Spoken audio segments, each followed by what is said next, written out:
Hello, readers of Every Word, and welcome to Every Word 365. I'm your host, Christina Munoz Madsen. Today we are reading 2 Kings 13 through 17. God will deal with an individual, with a family, or with a nation according to the unchanging principle that you always harvest what you plant. How does that make you feel? Does knowing that we all will reap what we sow give you warm fuzzies? Or does it make you want to change your planting habits, metaphorically speaking, of course?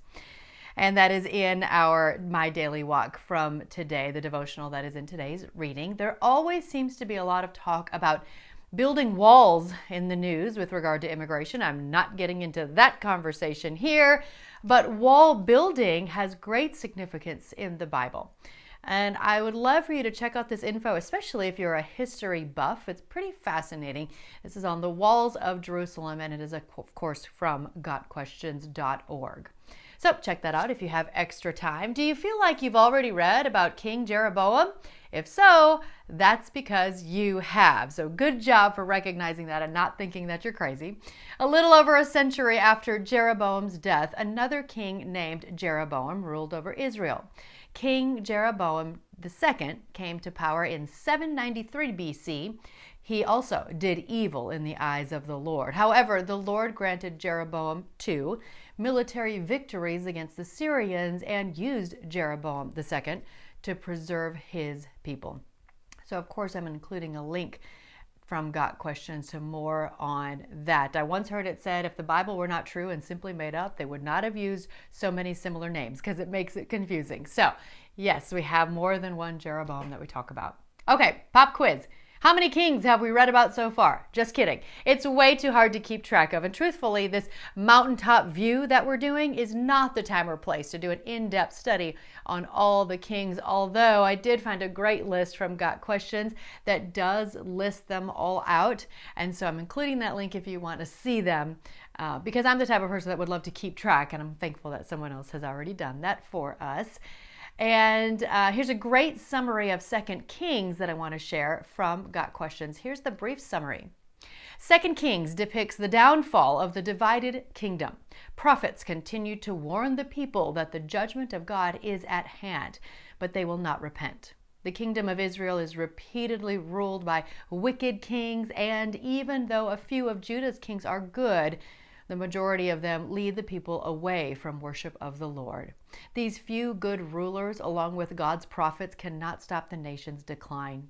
The northern kingdom of Israel is eventually destroyed by the Assyrians, and about 136 years later, the southern kingdom of Judah is destroyed by the Babylonians.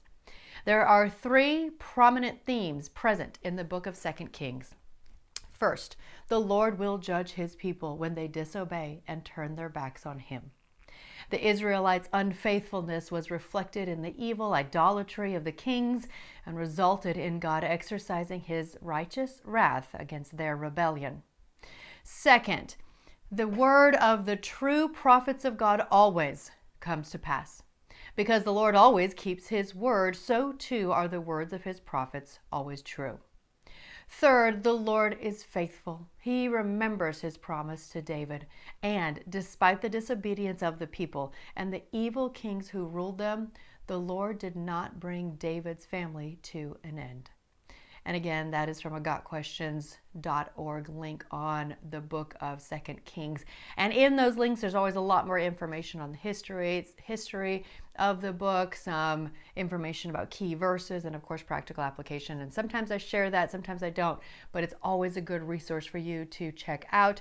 I'm also including more on how Israel was taken down by Assyria in a Got Questions link as well. A lot of it is historical, so a lot of it I find very fascinating. Again, if you only have time outside of the readings that you're doing every day, which is reading every word of the Word. Tomorrow's reading is 2 Kings 18 through 21. You're doing great. Happy reading. If you were with us yesterday, you heard us share about our trip to Greece in 2025, and you all are invited to join us. So I'm now going to be sharing more details about what this trip will look like. We will arrive in Athens and enjoy our first day in Greece. The next day, we will visit the Acropolis and the Parthenon before viewing Athens atop Mars Hill, where Paul stood and preached the truth to the Gentile nation. Additional sites that will be seen include the Agora from above, which is the ancient marketplace and center of Athenian public life, the House of Parliament, the Tomb of the Unknown Soldier, the Olympic Stadium, and the Presidential Palace. If you want to be a part of this incredible trip, send me an email or comment on this post, and I'll get you added to our VIP list. I hope to see you with us in Greece in 2025.